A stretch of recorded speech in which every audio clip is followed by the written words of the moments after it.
Halo teman-teman, jumpa lagi bersama kami ya. Di video kali ini kita akan memperbaiki kulkas ya teman-teman.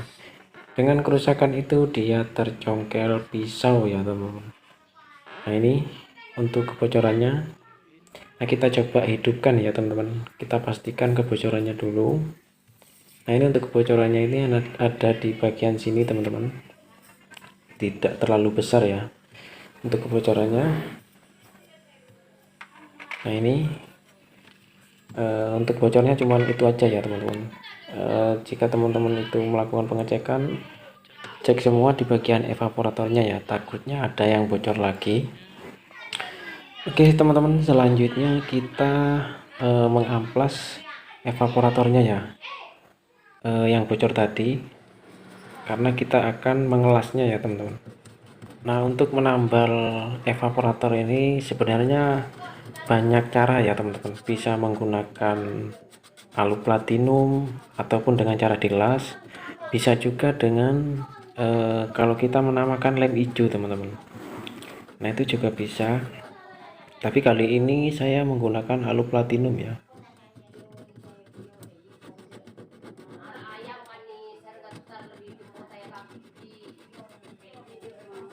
Untuk melakukan pengelasan itu kita harus ngelupasin cat yang ada di evap ini teman-teman, agar ketika pengelasan itu dia langsung tertempel ya teman-teman. Oke teman-teman, setelah melakukan pengamplasan, lanjut kita akan mengelasnya ya.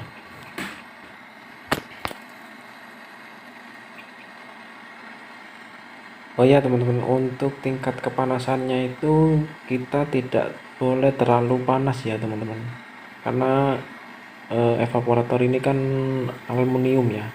Jadi jika panasnya itu terlalu panas, maka dia akan lebur teman-teman. Jadi teman-teman harus hati-hati ya untuk pengelasannya. Nah ini kita coba kasih alu platinumnya dulu, kita pastikan kalau dia itu benar-benar leleh. Kalau sudah leleh lalu kita tambahkan seperti ini teman-teman. Nah ini sampai lubangnya itu tertutup teman-teman. Kalau sudah dirasa tertutup ya, kita hentikan dulu. Nah ini saya hanya ngerapikan ya agar tidak ada benjolan ya. Oke, sudah selesai untuk pengelasannya. Selanjutnya kita lakukan pengetesan teman-teman.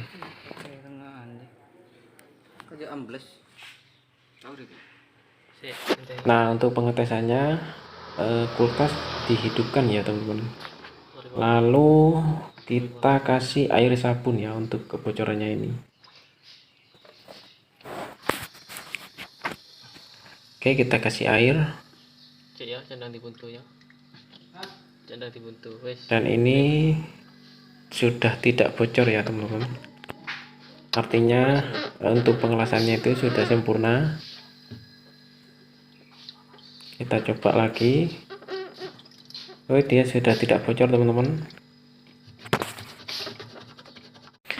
Oke teman-teman, langkah selanjutnya kita akan memotong filter ya teman-teman, karena kemungkinan besar airnya sudah masuk ya. Karena saat dia itu posisi tercongkel, dia itu dihidupkan terus sama orangnya. Kita akan memotong filternya.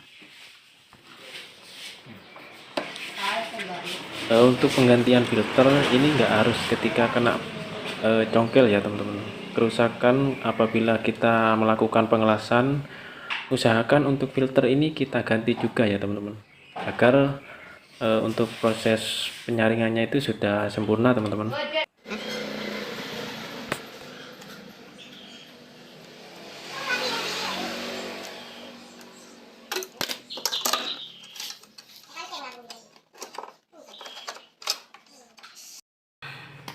Oke teman-teman, kita akan melihat untuk kompresornya ya teman-teman, karena olinya ini sudah bau gosong, kemungkinan besar olinya ini sudah tinggal sedikit ya teman-teman. Nah ini tinggal sedikit, maka kita nggak ke bagian filter dulu. Kita akan membuka kompresornya karena tadi saya lihat baunya sudah gosong. Ini kemungkinan besar olinya sudah sedikit. Oke, selanjutnya kita akan tap olinya. Kita pastikan ya teman-teman.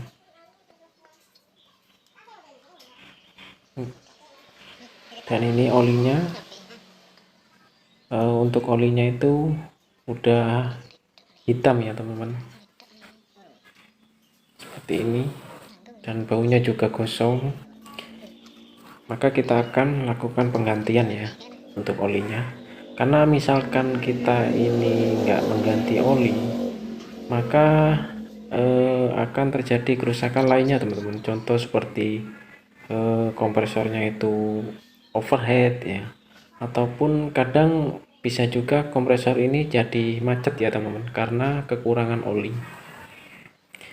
Ini kita buang aja untuk oli yang lama, kita ganti dengan oli yang baru, karena olinya ini nggak sampai setengah ya, tinggal dikit sekali. Selanjutnya kita pasang lagi untuk kompresornya, karena kita akan memasang olinya pas kita sudah memasang di sini ya.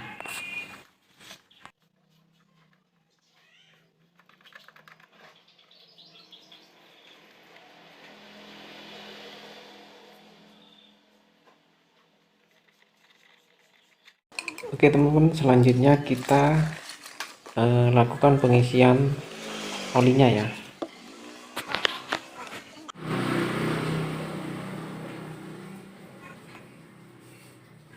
Saya menggunakan oli merek M Karate ya, M Karate 134 teman-teman. Oke, kalau dirasa sudah cukup, kita naikkan seperti ini agar olinya bisa turun ya.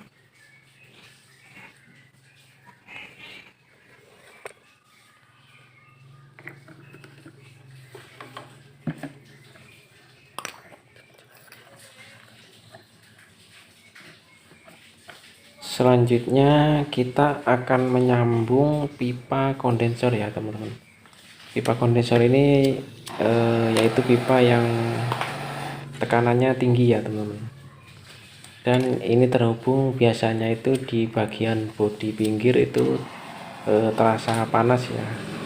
Ya ini jalurnya teman-teman, jalur kondensernya ini dari sini.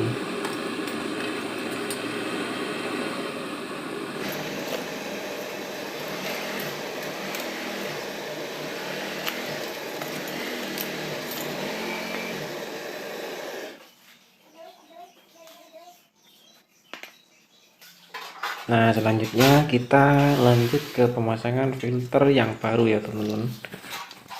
Untuk filter yang lama udah nggak kita pakai ya, kita pakai filter yang baru.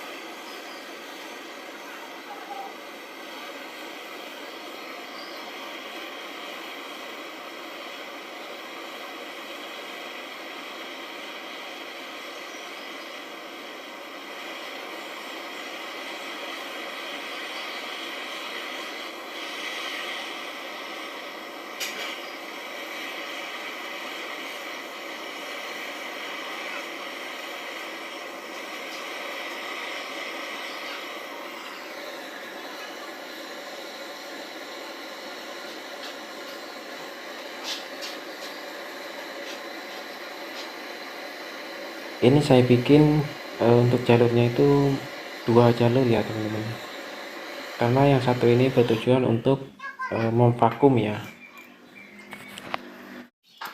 Selanjutnya kita akan menyambung pipa di jalur hisap ya.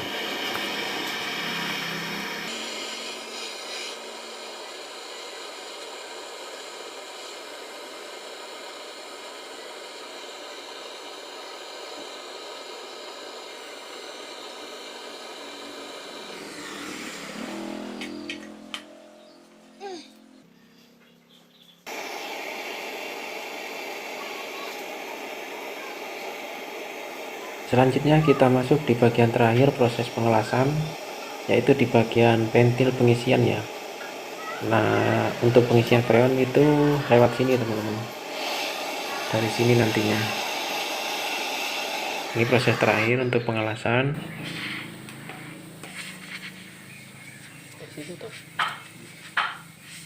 Lalu kita hidupkan kompresornya. Kita bertujuan untuk memvakum, jadi membuang angin yang ada di dalam pipa ya.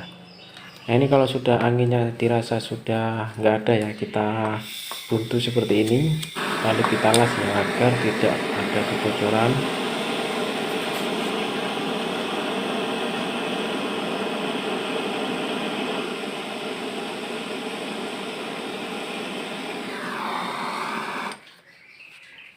Namun untuk sebelum dilas, usahakan kompresornya sudah nggak hidup ya teman-teman, agar tidak ada tekanan lagi ketika kita melakukan pengelasan. Selanjutnya kita isi freon ya teman-teman. Nah, untuk freon ini kan posisi mati ya teman-teman. Saya isi itu biasanya itu antara 70 ataupun 60 PSI ya teman-teman. Lalu selanjutnya kita hidupkan kulkasnya ya, kalau sudah tekanannya sudah sampai segitu. Ini kita buka. Kalau dirasa tekanannya sudah mencapai 70, biasanya itu saya langsung menghidupkan teman-teman. Atau teman-teman mempunyai proses dengan cara yang lain, nggak masalah, yang penting intinya dingin ya teman-teman. Oke teman-teman, selanjutnya kita hidupkan ya. Kalau sudah posisi hidup itu biasanya saya mengisi dengan tekanan sekitar 15 PSI ya teman-teman. Dan ini hasilnya ketika sudah hampir 1 jam ya kita nunggu untuk proses pengetesan, dan ini sudah dingin ya teman-teman.